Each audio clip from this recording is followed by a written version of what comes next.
Hello everyone, my name is Amin. In this lesson, I want to teach you how to split the name and family name within a few seconds. First, we should type the first name for the first row of the table. Then we should select the column and click on the Flash Fill from the Home tab in the Excel ribbon.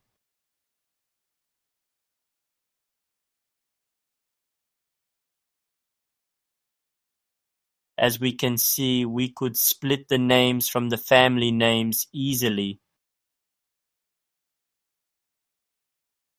Alternatively, we can do this using the Ctrl and E buttons on the keyboard as well. Thank you so much for watching this video.